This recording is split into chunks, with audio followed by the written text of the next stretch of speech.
How to receive crypto on Revolut. Hey everyone, welcome back to another tutorial video. In today's video, I'll show you how you can receive crypto on Revolut. So to do that, first of all, launch the Revolut app on your mobile device and then simply log into your account. Now once you've logged in, your home page will look somewhat like this, where in order to receive crypto, you'll have to first of all go to the crypto tab, which is on the top side of your screen. After that, it will provide you the list of all of the different investments or cryptos you have on your Revolut account. Now currently, since I only have Ethereum, I'll simply tap on it.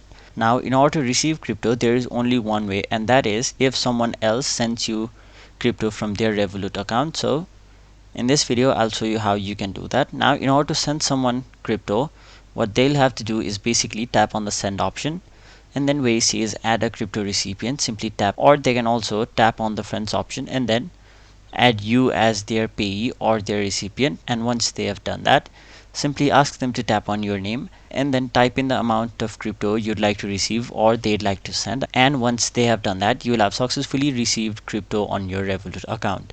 So as of now, the only way on how you can receive crypto is if someone else sends you crypto from their Revolut account. Hope this video cleared your confusion. That was it for this video. Hope this video was helpful to you guys, and if it was, make sure you like this video and subscribe to our channel so that you don't miss out on further videos such as these.